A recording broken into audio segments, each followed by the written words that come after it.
नलिन जी, सबसे बड़ी बात है कि आम लोग ये सोचते हैं कि जब स्पेस से आते हैं, क्योंकि वहां पर बिल्कुल ही आप अलग इसमें होते हैं, यहाँ पर जब आप इस ग्रेविटेशन में आते हैं तो कैसा महसूस होता है? जैसे कि आइसोलेशन में चले जाते हैं, कितना वक्त लगता है नॉर्मल होने में और आम प्रक्रिया करने में? जी, नमस्कार। आपने बहुत अच्छा सवाल किया। इसमें जब री एंट्री हो रही होती है ना, उसमें सबसे जो मुझे लगता है सबसे ज्यादा जो मुश्किल बात है ना, वो जी। है जी फोर्स को लेकर के। जी फोर्स एक ऐसा है जो कि आम आदमी को करने की वाली बात है ही नहीं।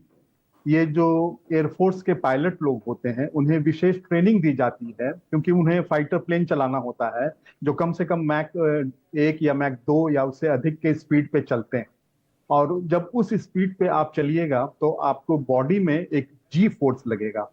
जी फोर्स और किस डायरेक्शन में आप एक्सिलरेट कर रहे हैं उस पर भी डिपेंड करेगा। ऐसा भी समय आएगा कि जब आपके ब्रेन का ब्लड जो है आपके पाँव की तरफ चला जाएगा, तो उस वक्त आपका शरीर बिल्कुल सामान्य तरीके से काम नहीं करेगा। ये जी फोर्स है।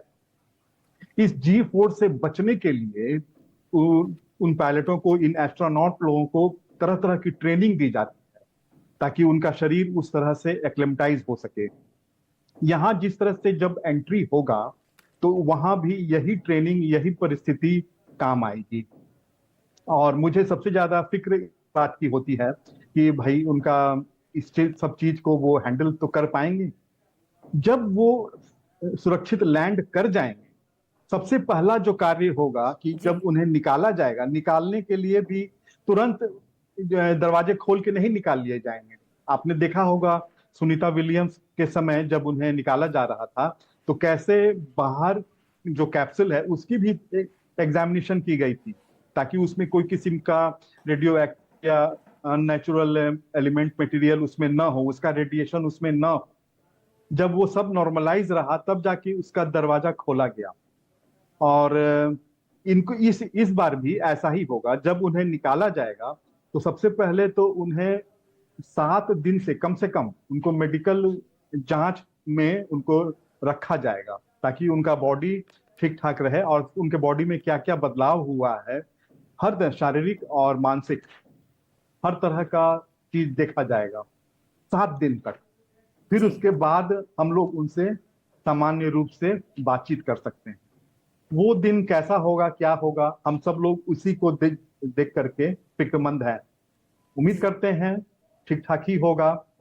लेकिन क्या कहा जाए, वो ऐसा होता है। लेकिन इस स्पेस मिशन में सबसे अहम कड़ी यही है कि आपका बॉडी, आपका सब कुछ सिस्टम चीज को, उस स्पीड को, उस एक्सेलरेशन को टॉलरेट कर सके। टॉलरेट ही नहीं कर सके बल्कि उस में सरवाइव कर सके। जी। तो सर, इसके लिए पहले जी ट्रेनिंग भी दी जाती है बॉडी को उस जी हाँ, तरीके जी से, तो जी क्या हाँ। उसके बाद थोड़ा आसान हो जाता है जब इतनी ट्रेनिंग दी जाती है? जाने से पहले आपको उस टेम्परेचर पर, उस परिस्थिति में रखा जाता है, तो क्या उसके बावजूद भी जिस तरह से आप कह रहे हैं कि कहीं ना कहीं रिस्क होता है, और ये कई बार यही वजह है कि एक कंसर्न पॉइंट भी होता है जब आते हैं कोई हाँ भी हाँ। स्पेस से? इसी यही ट्रेनिंग तो सबसे, इसमें सिर्फ टेम्परेचर प्रेशर का बात नहीं है। जी। और ऑक्सीजन हो, टेम्परेचर हो, वो अपनी जगह है। हम्म। जो मैं बता रहा हूँ जी फोर्स को लेके बता रहा हूँ। जी। आप, जी। हम लोग नॉर्मली लिफ्ट पे चलते हैं ना, हम्म। या किसी तेज वाहन पे चलते हैं ना, थोड़ा सा एक्सेलरेशन होता है ना। जी। जी। वो एक्सेलरेशन जो है बहुत ही मामूली सा है, 1 जी भी नहीं है। यहाँ 2 जी, 3 जी, 5 जी की बात हो रही है। अगर आपको नॉर्मल गुरुत्वाकर्षण से 3 गुना झेलना पड़े, बॉडी उस चीज को आसानी से टॉलरेट नहीं कर पाएगा। और सबसे ज्यादा दिक्कत ब्रेन को ही होगा। तमाम जो रक्त प्रवाह है उसको होगा। जी। तो ये मेडिकल के में लोग ज्यादा इस चीज को अच्छी तरह से बता पाएंगे कि बॉडी में क्या क्या इफेक्ट होगा। जी। इसी चीज की तो ट्रेनिंग दी जाती है कि भाई वो, और एक दिन में नहीं होता है ये कार्यक्रम, पूरा कई साल लग जाते हैं उस पायलट को या उस एस्ट्रोनॉट को ट्रेनिंग करने में बिल्कुल और सर, उसको उस लायक बनाने में। बहुत वक्त लग जाता है। और देखिए, भारत के लिए वाकई आज गर्व का पल है। हर कोई ये कह सकते हैं कि दुआ भी कर रहा है कि सफलतापूर्वक लैंडिंग हो जाए।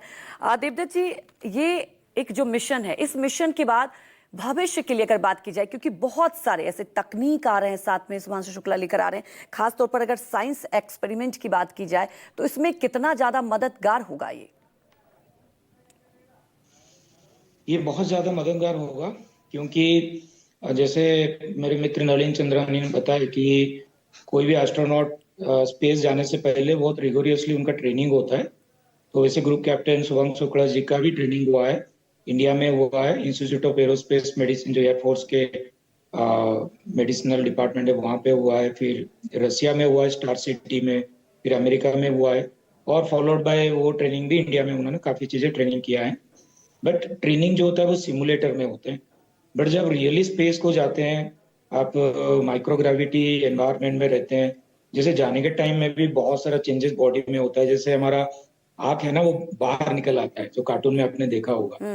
तो जब 9G 10G स्पीड में जब रॉकेट टेक ऑफ लेता है, तो वैसे ही बॉडी में बहुत सारे चेंजेस होते हैं, और बायोलॉजिकल साइकोलॉजिकल चेंजेस होते हैं।